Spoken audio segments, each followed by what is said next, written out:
അറബിക്കടലിൽ ചരക്ക് കപ്പൽ മുങ്ങി കണ്ടെയ്നറുകളിൽ നിന്നുള്ള വിഷവസ്തുക്കൾ അടക്കം കടലിലും കരയിലും അടിഞ്ഞ സംഭവം ഭാവിയിൽ വലിയ രീതിയിലുള്ള പ്രത്യാഘാതങ്ങളിലേക്ക് നയിക്കുമെന്നുള്ളതുകൊണ്ട് സംസ്ഥാന സർക്കാർ അതിനെ ഒരു ദുരന്തമായി പ്രഖ്യാപിച്ചിരിക്കുന്നു.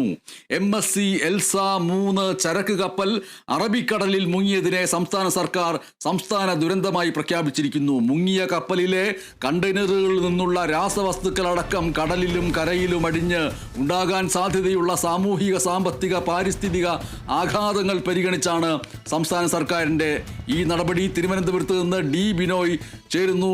ബിനോയ്, ഈ ഒരു വാർത്ത വരുമ്പോൾ പെട്ടെന്ന് മനസ്സിലേക്ക് ആദ്യമേ വരുന്നത് വയനാടുമായി ബന്ധപ്പെട്ട് വയനാടിനെ സംസ്ഥാന സർക്കാർ ദുരന്തമായിട്ട് പ്രഖ്യാപിച്ചുവെങ്കിലും പിന്നീട് അത് കേന്ദ്ര സർക്കാരിൻ്റെ ഭാഗത്ത് നിന്ന് അതിനനുസരിച്ചിട്ടുള്ള നഷ്ടപരിഹാരങ്ങളിലേക്കും മറ്റും കാര്യങ്ങളിലേക്കും എത്തിച്ചേരാൻ എത്രയോ നാളുകളും വർഷങ്ങളും ഒക്കെ വേണ്ടി വരുന്നു. അതിൻ്റെ പ്രതിസന്ധികൾ ഒരു ഭാഗത്തുണ്ട്. ഇവിടെ ഈ ഒരു വിഷയത്തിനെ സംസ്ഥാന സർക്കാർ ദുരന്തമായിട്ട് പ്രഖ്യാപിച്ചിരിക്കുന്നത് ഏതൊക്കെ പശ്ചാത്തലത്തിലാണ്? ഇങ്ങനെ സംസ്ഥാന ദുരന്തമായിട്ട് പ്രഖ്യാപിച്ചാൽ എന്തൊക്കെ സാധ്യതകളാണ് നമ്മുടെ മുന്നിലുള്ളത്? കേന്ദ്ര സർക്കാരിൽ നിന്ന് ഏതൊക്കെ തരത്തിലുള്ള ഫണ്ടുകൾ ഇതുവഴി ലഭിക്കുമെന്നാണ് പ്രതീക്ഷിക്കാൻ കഴിയുന്നത്? ഏതൊക്കെ രീതിയിൽ ഈ ഒരു അവസ്ഥയെ മറികടക്കാൻ ദുരന്തമായി പ്രഖ്യാപിക്കുന്നതിലൂടെ സാധിക്കും? ഇന്നലെയാണ് മലിനീകരണ നിയന്ത്രണ ബോർഡും അതുപോലെ തന്നെ പരിസ്ഥിതി ഉദ്യോഗസ്ഥരും ഇതുമായി ബന്ധപ്പെട്ട ഒരു പഠനം നടത്തി മുഖ്യമന്ത്രിക്ക് ഇതുമായി ബന്ധപ്പെട്ട രേഖകൾ കൈമാറിയത്. അതിനകത്ത് വ്യക്തമായി പറയുന്നത് ഈ കപ്പൽ അത് സാധാരണ 643 കണ്ടെയ്നറുകൾ അടങ്ങിയ കപ്പലാണ്. ഈ കപ്പലിലെ ചരക്കുകൾ കപ്പലിലുണ്ടായിരുന്ന കണ്ടെയ്നറുകൾ കടലിലേക്ക് പതിച്ച് ഉണ്ടാകുന്ന അപകടത്തിനപ്പുറം കടലിൽ ആഴ്ന്നു കിടക്കുന്ന കപ്പൽ അതിൽ നിന്ന് പുറത്തേക്ക് വലിയ തരത്തിൽ എണ്ണ വരാൻ സാധ്യതയുണ്ട്. അതുകൊണ്ട് അതും ഒരു ദുരന്തമായി കാണുന്നു. അങ്ങനെ പറഞ്ഞിട്ട് കൃത്യമായി പറയുന്നുണ്ട്, കടലിലൂടെ ഒഴുകി നടക്കുന്ന കണ്ടെയ്നറുകളും ഒപ്പം സമുദ്രത്തിൽ പടരുന്ന എണ്ണയും പാരിസ്ഥിതിക പ്രശ്നങ്ങൾക്ക് വഴിവെക്കാൻ ഒരു സാഹചര്യമുണ്ട്. ഒപ്പം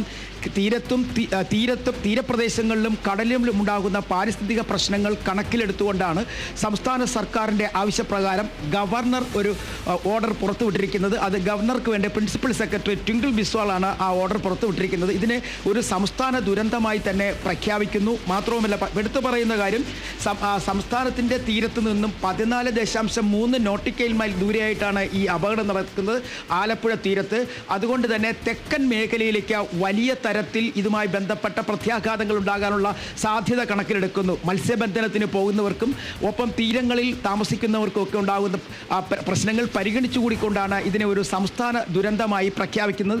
ഇതുവഴി സംസ്ഥാന സർക്കാരിൽ നിന്നും ഈ കപ്പൽ ഉയർത്തുന്നത് ഉൾപ്പെടെയുള്ള കാര്യങ്ങൾക്കും മറ്റ് സേനകളുടെ സഹായവും, അതായത് ഈ തീരപ്രദേശങ്ങളിൽ എണ്ണ പടരാതിരിക്കുന്നതിന് വേണ്ടിയുള്ള പദ്ധതികൾ നടപ്പിലാക്കുന്നതിനും മറ്റുമൊക്കെയായി സംസ്ഥാന സർക്കാരിന് കേന്ദ്ര സർക്കാരിൻ്റെ വിവിധ സേനകളിൽ നിന്നുള്ള സഹായം ലഭിക്കും. അതുകൂടി കണക്കിലെടുത്തുകൊണ്ടാണ് ഇത്തരത്തിൽ ഒരു ഡിസാസ്റ്റർ അല്ലെങ്കിൽ സംസ്ഥാന ദുരന്തമായി ഇതിനെ പ്രഖ്യാപിച്ചിരിക്കുന്നത്. ഒരു കാര്യം അതിനകത്ത് എടുത്തു പറയുന്നതുണ്ട്, അതായത് potential four oil spill and drifting of debris including cargo along Kerala's cost line എന്നാണ് പറയുന്നത്. കേരളത്തിൻ്റെ കോസ്റ്റ് ലൈനിലെ സമുദ്രതീരങ്ങളിലും ഒക്കെ ആയിട്ട് വലിയ തരത്തിൽ ഈ കാർഗോകൾ വന്നടിയാനും ഒപ്പം എണ്ണ വന്നടിയാനുമുള്ള സാധ്യത കൂടി കണക്കിലെടുത്തുകൊണ്ടാണ് ഇതിനെ സംസ്ഥാന ദുരന്തമായി പ്രഖ്യാപിക്കുന്നതെന്ന് ആ ഓർഡറിൽ പറയുന്നുണ്ട്.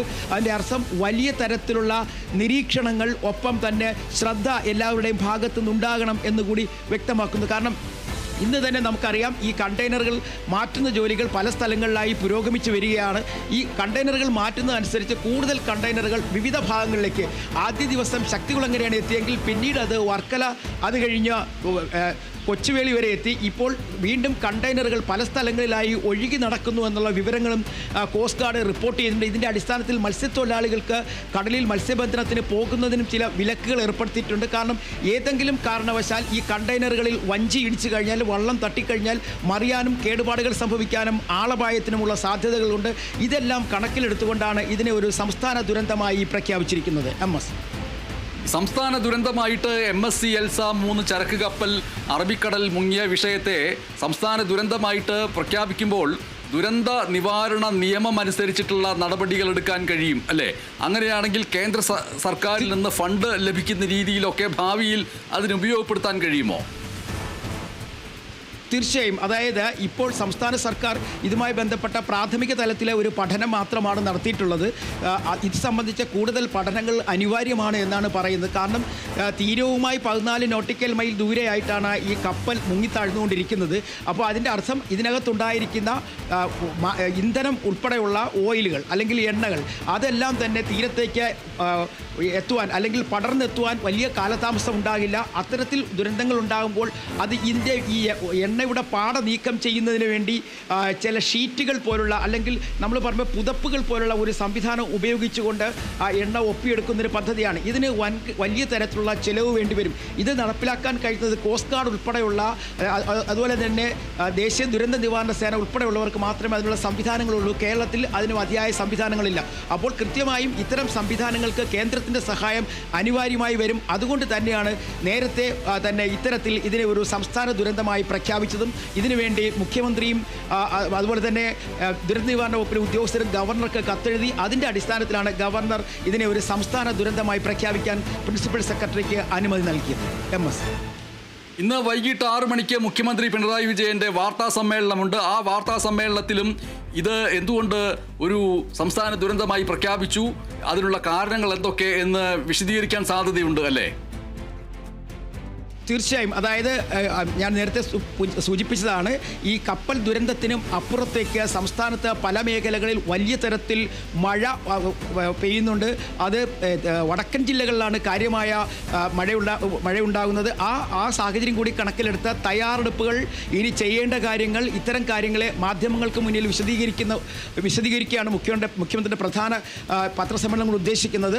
അതുകൂടാതെ ഈ കപ്പൽ ദുരന്തത്തെക്കുറിച്ച് പറയും. കാരണം നമ്മൾ ഈ ഒരു ചെറിയ കാര്യമായി ഇതിനെ കാണരുത് എന്ന് റവന്യൂ മന്ത്രി തന്നെ പറയുന്നുണ്ട്. കാരണം തിരുവനന്തപുരം ജില്ലയുടെയും കൊല്ലം ജില്ലയുടെയും തീരപ്രദേശങ്ങളിൽ അടിഞ്ഞുകൂടിയിരിക്കുന്ന പ്ലാസ്റ്റിക് മാലിന്യങ്ങൾ, അത് ഈ പ്ലാസ്റ്റിക് വസ്തുക്കൾ നിർമ്മിക്കുന്നതിന് വേണ്ടി ഉപയോഗിക്കുന്ന അസംസ്കൃത വസ്തുക്കളാണ്. അത് ചെറിയ മുത്തുകൾ പോലുള്ള ആ വസ്തുക്കൾ തീരത്ത് മുഴുവൻ അടിഞ്ഞു കിടക്കുകയാണ്. ആ തീരത്ത് അടിഞ്ഞുകൂടി കിടക്കുന്നത് ഒരിക്കൽ പോലും നശിക്കുകയോ അല്ലെങ്കിൽ ഇല്ലാതാവുകയോ ചെയ്യില്ല. അപ്പോൾ ഇതുൾപ്പെടെ നിർമ്മാർജ്ജനം ചെയ്യണമെങ്കിൽ, അത് ഇവിടുന്ന് മാറ്റണമെങ്കിൽ മണലരിച്ചു വേണം ഇതിനെ മാറ്റാൻ. അത്തരത്തിൽ ജോലികളിലേക്ക് കടക്കുമ്പോൾ വലിയ തരത്തിലുള്ള ചെലവ് സംസ്ഥാനത്തിന് വേണ്ടിവരും. അതിന് സഹായം സംസ്ഥാന സർക്കാരിനെ കൊണ്ട് നിൽക്കില്ല, പകരം കേന്ദ്രത്തിൻ്റെ സഹായം വേണ്ടിവരും. ഇത്തരം കാര്യങ്ങളൊക്കെ അദ്ദേഹം വിശദീകരിക്കാനുള്ള സാധ്യതയുണ്ട്. MS ഈ വാർത്തയുമായിട്ട് നേരിട്ട് ബന്ധമില്ല എങ്കിൽ പോലും ഇപ്പോൾ ഈ സംസ്ഥാന സർക്കാർ ഇതിനെ ഒരു ദുരന്തമായിട്ട് പ്രഖ്യാപിച്ചിട്ടുണ്ടെങ്കിൽ പോലും ഇപ്പോൾ ഒരർത്ഥത്തിൽ ഈ വാർത്തയുമായിട്ട് നേരെ ഒരു ബന്ധവുമില്ലാത്തൊരു വിഷയം ഞാൻ സൂചിപ്പിക്കുകയാണ്. ആ വിഷയം എന്ന് പറയുന്നത് നിലമ്പൂർ നിയമസഭാ ഉപതെരഞ്ഞെടുപ്പാണ്. ഈ ഉപതെരഞ്ഞെടുപ്പ് കാലത്ത് ഏറ്റവും വലിയ ദുരന്തം എന്ന് പറയുന്നത് VD സതീശനാണ് എന്ന് ഒരു പക്ഷേ PV അൻവർ ഇപ്പോൾ പറഞ്ഞിരിക്കുന്നു. ആ രീതിയിൽ പ്രയോഗം നടത്തിയിട്ടില്ല. VD സതീശന് ഗൂഢലക്ഷ്യമാണ്, പിണറായിയെ തോൽപ്പിക്കലാണോ ലക്ഷ്യം? അതാണെങ്കിൽ ഈ പറയുന്ന കാര്യങ്ങളിലൂടെ, താൻ പറയുന്ന കാര്യങ്ങളിലൂടെ മുന്നോട്ട് പോകുക, അതല്ല എങ്കിൽ മറ്റേതോ ലക്ഷ്യങ്ങളുണ്ട് എന്നൊക്കെ പറയുന്ന രീതിയിൽ വീണ്ടും VD സതീശനെതിരെ PV അൻവർ സംസാരിച്ചിരിക്കുന്നു. നമ്മൾക്ക് നിലമ്പൂർ നിയമസഭാ ഉപതെരഞ്ഞെടുപ്പുമായി ബന്ധപ്പെട്ട വാർത്തകളിലെത്തുമ്പോൾ വീണ്ടും D ബിനോയിയിലേക്ക് എത്തേണ്ടതുണ്ട്. ഇപ്പോഴത്തെ ഈ വാർത്തകളിലേക്ക് നമ്മൾക്ക് ഒന്നുകൂടി വരേണ്ടതുണ്ട്. അറബിക്കടലിലെ കപ്പൽ അപകടത്തെ സംസ്ഥാന ദുരന്തമായിട്ട് പ്രഖ്യാപിച്ചിരിക്കുന്നു സർക്കാർ. പാരിസ്ഥിതികമായ സാമൂഹികമായ ആഘാതം കണക്കിലെടുത്താണ് നടപടിയെടുത്തിരിക്കുന്നത്. റവന്യൂ സെക്രട്ടറി ഇത് സംബന്ധിച്ച ഉത്തരവ് പുറത്തിറക്കിയിരിക്കുന്നു. ഈ ഉത്തരവ് ഇറങ്ങിയതോടുകൂടി ദുരന്ത നിവാരണ നിയമം അനുസരിച്ച് നടപടിയെടുക്കാൻ കേരളത്തിന് കഴിയും. ഒപ്പം തന്നെ കേന്ദ്ര സർക്കാരിൽ നിന്ന് ഇതുമായി ബന്ധപ്പെട്ട ഉചിതമായ രീതിയിലുള്ള ഫണ്ടുകൾ ആവശ്യപ്പെടാൻ കഴിയും. ഓർക്കുക, 600-ലേറെ കണ്ടെയ്നറുകളുമായിട്ട് വിഴിഞ്ഞത്ത് നിന്ന് കൊച്ചിയിലേക്കുള്ള യാത്രക്കിടെ ശനിയാഴ്ച കൊച്ചി പുറംകടലിൽ ചെരിഞ്ഞ MSC എൽസ 3 എന്ന കപ്പൽ ഞായറാഴ്ചയായിരുന്നു പൂർണ്ണമായിട്ട് മുങ്ങിയത്. ആ കപ്പലിൽ നിന്ന് ഒഴുകി നീങ്ങിയിട്ടുള്ള കണ്ടെയ്നറുകൾ ആലപ്പുഴ, കൊല്ലം, തിരുവനന്തപുരം എന്നിങ്ങനെയുള്ള തീരങ്ങളിൽ അടിഞ്ഞുകൊണ്ടിരിക്കുന്നു. തീരത്തേക്ക് ഒഴുകിയെത്തിയിട്ടുള്ള 50 കണ്ടെയ്നറുകൾ തിരിച്ചെടുക്കുകയുണ്ടായി. ആ കണ്ടെയ്നറുകളിൽ അപകടകരമായ രാസവസ്തുക്കളില്ല.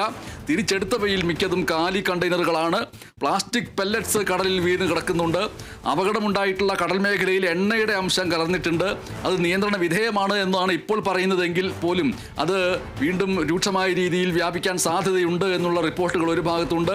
സംസ്ഥാനത്തിൻ്റെ തെക്കൻ തീരത്ത് വലിയ രീതിയിലുള്ള പാരിസ്ഥിതികമായിട്ടുള്ള ആശങ്കകളും ഭയവും ഉയർത്തിക്കൊണ്ട് ആലപ്പുഴ തോട്ടപ്പള്ളി സ്പിൽവേയിൽ നിന്ന് 14.6 നോട്ടിക്കൽ മൈൽ, അതായത് ഏകദേശം 27 കിലോമീറ്റർ അകലെയാണ് കപ്പൽ മുങ്ങിയിരിക്കുന്നത്. ശനിയാഴ്ച ഉച്ചയോടെ 26 ഡിഗ്രി ചെരിഞ്ഞ് വെള്ളം കയറിയ കപ്പൽ ഞായറാഴ്ച രാവിലെ 7:50 മുഴുവനായിട്ട് മുങ്ങിയത്.